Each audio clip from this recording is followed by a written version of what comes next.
So, good afternoon again, you guys. Final series of our series of 3 on our AE2100 engine. So, today we're going to cover the big stuff, the logbook. I provided you each a logbook. Some of them, as they come in from different operators, are a little bit different. So, as we go through them, you'll see some little differences between what the 8130s look like and where to find serial numbers. But outside of that, each of the tabs and each of the sections in each one of these logbooks is identical. So this is going to give you the kind of meat and potatoes to get through an engine change successfully in that 8-hour time slot that we had hoped to get through, or we will prove to get through as a work package comes up. So, part 3 of 3. What's today's objective? Today's objective is to demonstrate the ability to locate life-limited components and in the engine logbook for 100% accuracy. And 100% accuracy because you have the logbook in front of you. There's no reason with the logbook and the part numbers and serial numbers that we can't do this 100% successfully. We've proven to be able to do that with the CT7 and the 340s, and we will, again, maintenance records, prove it again. So we are going to cover this engine in the next 25 minutes.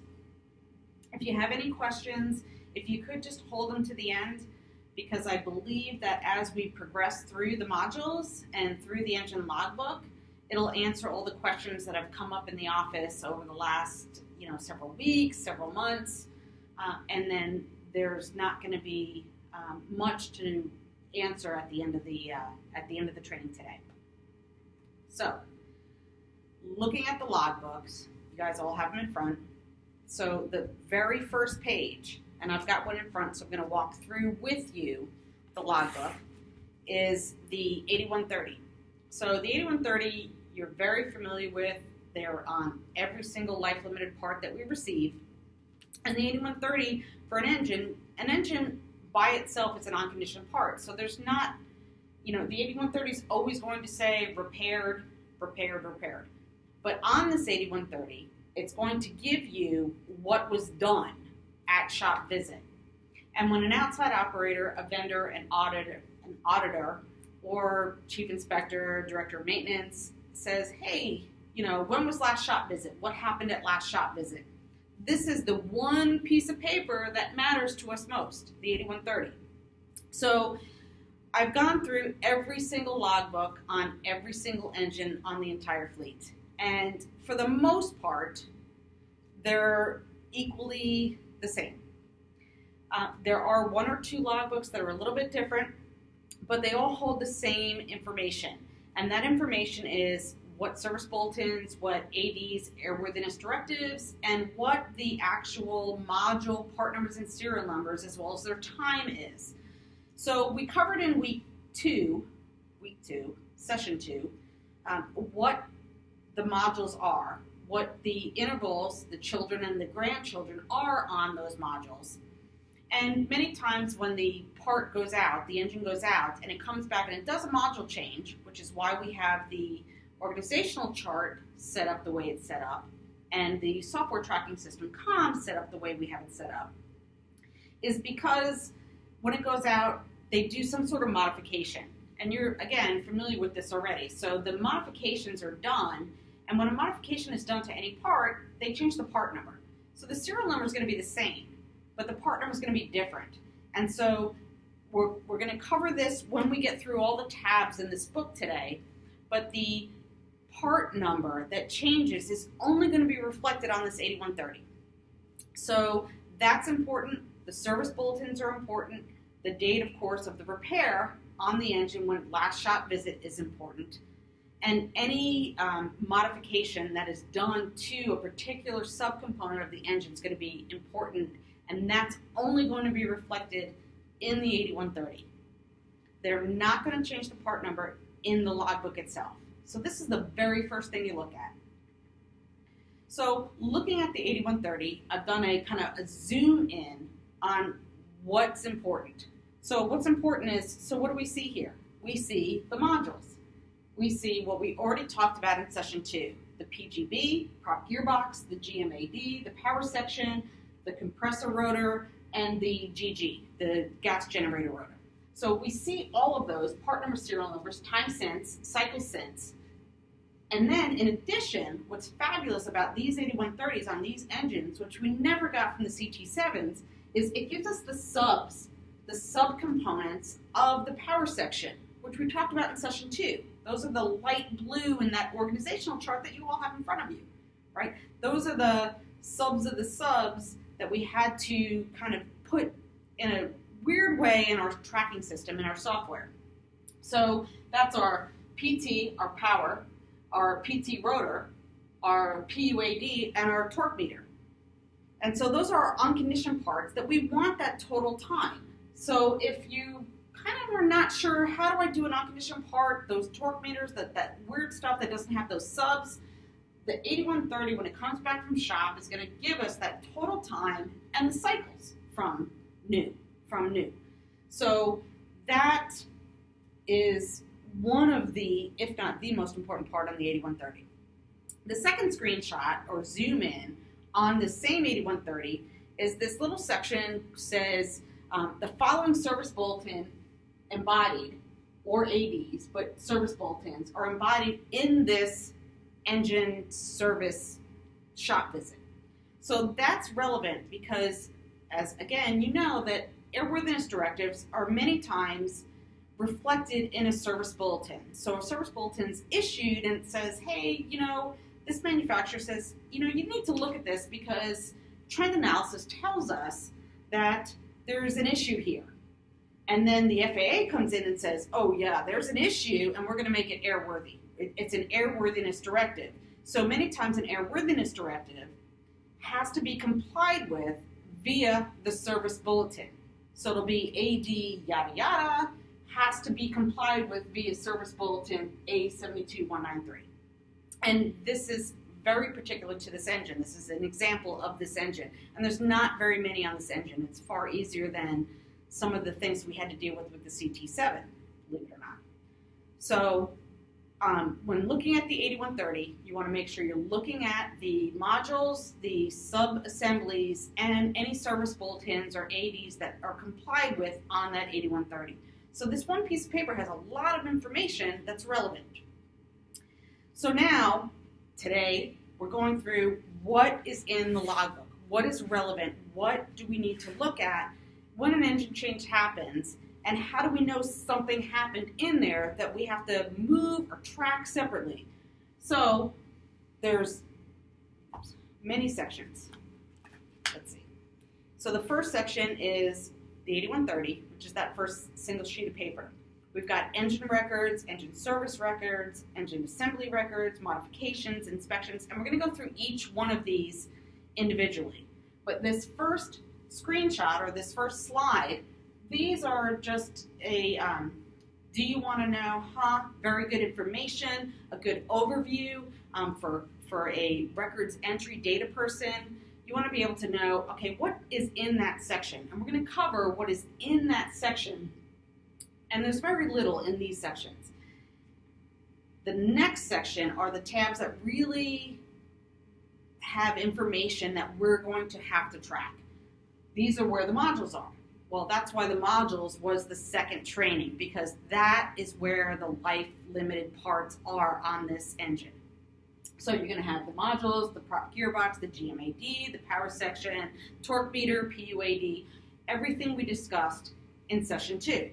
And then it's got extra module. Well, the extra stuff, there's really nothing there. So the bulk of today is going to be covering those 5 modules, again, in regard to looking at the engine module, or engine logbook. So tab by tab, I'm going to show you what the page looks like. You have it in front of you. We're going to flip, and you're going to understand why we, again, have this engine set up the way we have it set up.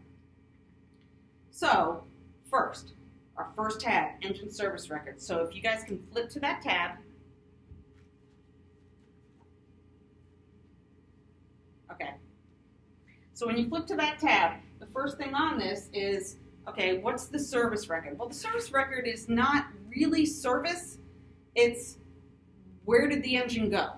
So on our CT7, we have to do a remove and replace. So if you compare that engine to this engine, this is the remove and the replace. This is the remove, this is the replace. So you don't necessarily are having to comply with writing both of these down at the same time, because sometimes we remove the engine, it goes out, and then we send the logbook with it. So at that point, you're not filling out the install part. But this tells us every aircraft this engine has ever been on. And as you well know, engines move plane to plane to plane, operator to operator, leaseholder to leaseholder, lease to lease, rental to rental. So when we're trying to figure out, okay, where do I find the information from last time, or who had this engine last, this is the first place you gotta go. So it is an important tool, and it is something that we have to use every time we change an engine. This has to be filled out. So the next section is the engine assembly. This section simply tells us the 5 modules that are installed on this engine. Those same 5 modules that we've already discussed in our last session. So you can see right here, prop gearbox, the PUAD, the GMAD, the power section, torque meter. That's going to tell us the part number and serial number, as well as the install time, the time on it, and if that module was changed, how much time it had on it before it came to our aircraft. All 5 modules in and of themselves are just on condition. We want to know when they came off and when they went on. But it's the subs underneath that really make the difference between what we're tracking and what's relevant to the engine and what we need to track for the FAA. So the next section is the modification. So the modification section, section 3, is going to give us any service bulletins or ADs that are relevant, that have been significant on this engine. So again, as you know, CT7, we've got modifications that happen. So the plane flew, something was strange, something was happening, and then the manufacturer of that particular part, sub-grandchild of the entire engine, says, you know what, this thing needs to be looked at, and we're going to put a service bulletin. FAA makes it an AD, and it has to be done on this engine, on this part every time. The place you're going to find that is this section, is the engine modification section.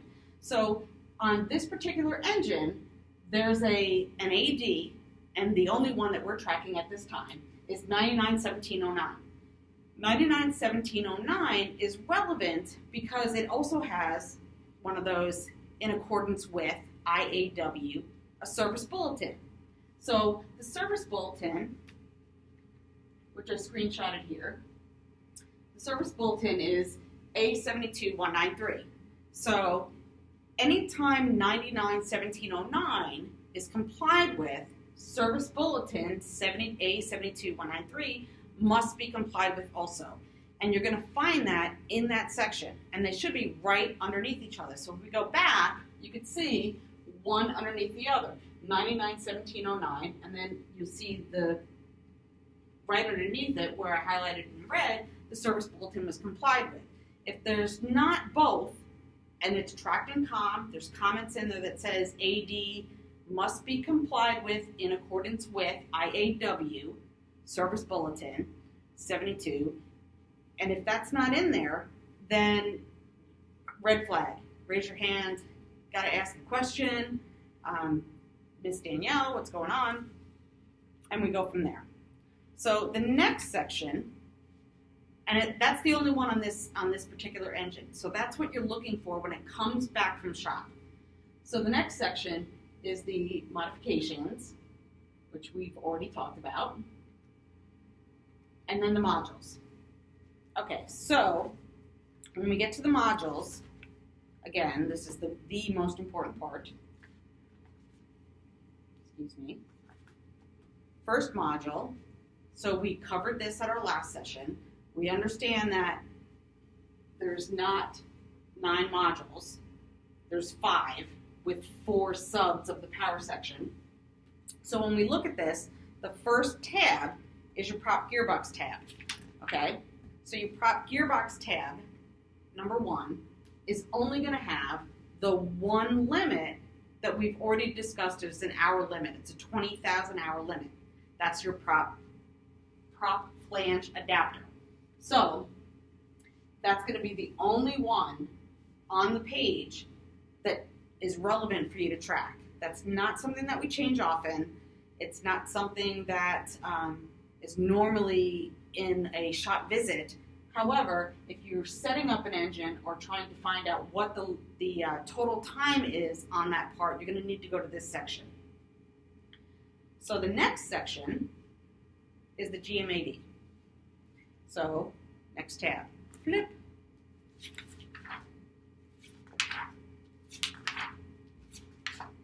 The GMAD has no limit. It's an unconditioned part. So this first page is only going to be relevant by part number 23060202, which you'll find in COM, which is how I set it up in our tracking system.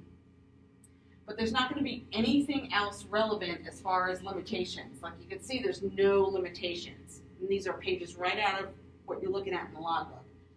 The serial number is really just the engine. It's the engine number, 510061. It is the engine. So there's nothing in-depth in that particular section. So it's the next section, power section, that's going to be the big one. So when we look at the power section, we already said that there's 4 sub-assemblies of the parent card. So basically, you've got your compressor rotor, your power turbine, your gas generator, and your turbine rotor. So those 4 sections that we covered in our last meeting are going to be here in this section, but they're also going to be just kind of exactly how the organizational chart is set up. They're all going to be muddied into this one section. So the organizational chart should help you figure out that although they're all in this one section, when you're looking at this the power section, they are separate subs of separate assemblies under that one section. So the organizational chart as well as the engine chart can show you clearly why they're sectioned out. So the rotor assembly compressor, the power turbine, the GG, those are sub-assemblies. They don't have limits on their own. But we get to the wheel turbine or rotor turbine or power turbine, many different terminologies, but they're all only going to be in this one section. So if you see terminology that's different in another logbook that comes in, say from a rental, it's not going to change what it is as long as it's under the power turbine. Then we've got the red highlight. Those are the life-limited stuff. I highlighted the non-life-limited, the on-condition stuff in yellow, which is the anti-ice valve, which we change frequently. And then this separator air oil, the second one on the bottom here, I highlighted that only because we don't track it. We don't track it on condition. We don't track it life limited. There's nothing that's relevant to that particular part. And because it's not relevant, I wanted to add it because if you look in the logbook, you're going to say, hey, there's no life limit, but why are we tracking that anti-ice valve and not tracking this? Well, it's not relevant because there's no trend data on it. We don't remove it frequently. It lasts forever. There's no why this, why one vendor versus another. So there's going to be kind of in this section of 7-8 pages, many, many different things, but only some of them we track. Some of them we track on condition, some we don't track at all. So there's very different areas that we have to concentrate in this one section. So Section 2, Part 4. Okay, also under the power section, very similar to the CT7, we have borescopes. Well, any engine, you have the borescope. There's hot sections, there's cold sections, there's power sections, and we want to make sure that what the FAA calls as MRB tasks, Maintenance Review Board tasks, they give particular numbers to. And in this case, borescopes for the AE2100 are 725000. So 725000 is just called like the turbine borescope, power turbine borescope. And for any shop visit, it covers everything. Power turbine covers everything. But as you know, we separate stuff in our system as parts of the power turbine. So the combustion liner is a part, the drive shaft is a part, CT7 we say hot, cold. So in our camp, we separate them in 4 different tasks. But when it comes in from shop visit, we're just looking at one task, 725000. So that one task actually, we post 4 different borescopes on that one task. So it gets confusing because when the actual task comes up, it doesn't have that same Maintenance Review Board, MRB task number associated to it. It doesn't have that 725000. It has 724502 or 725001 or 03, and there's and that's how it's tracked in COM. And that's how it's going to be tracked in Flight Docs. So Flight Docs is already set up. We already are doing some training on that as well. But know that the 4 tasks associated with this are combined in one basically non-routine. One comment on an 8130. So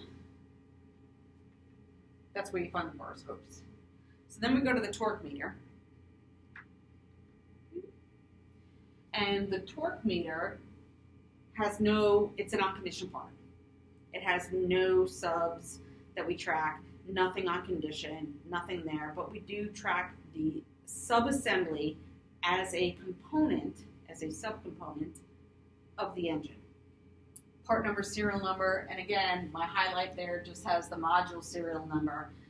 If you look at that 8130 from our first slide, the 8130 has a T/M torque meter part number serial number. If that 8130 comes back with a different serial number than you see on this in the middle of the logbook, then go with the 8130 because it's gone out to shop. It had something done, something relevant done, that changed the modification of this particular part. Because as a plane flies, they say, hey, this part isn't working for whatever reason, something's not right, so we're going to tweak this little thing, put a screw, put a nut, do some other, grind something down. They do something to it and say, okay, we've modified it, and since we modified it, we have to give it a new part number. So the part number is relevant to the limit that we give it, and that's why torque meter's on condition. And so then you have the PUAD. So these are the 3 on condition parts. These are the ones that we've decided, Penair, our company, has decided that we should track. And we need to track them for trend analysis. So on the Saab 2000, we already know that we have changed, and you all know because we went through where do we put it, where do we track it, in regards to logbooks. Do we need to do cards for this? Do we need to do additional paperwork? Where do we file the paperwork? So what we decided to do was the FPMU, and that's really been the issue for Penair on basically every single Saab 2000 that we've acquired. 80, 81, 82, 86, and 87 all 5 planes have had FPMU issues. 3 of them had to go out. Well, 2 were down in the hangar. Three of the FPMUs had to go out. Excuse me. 3 of the FPMUs had to go out, and they came back with new part numbers.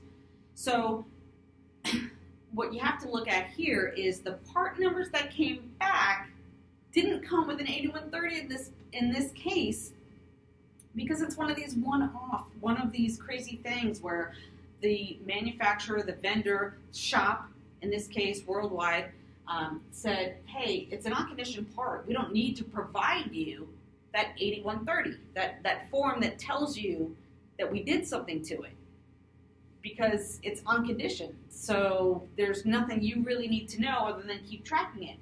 But it has a new part number, and it has a new part number because the old part number wasn't working, and there's issues or service bulletins accompanied with that part number. So, not to get more confusing or less confusing, but when an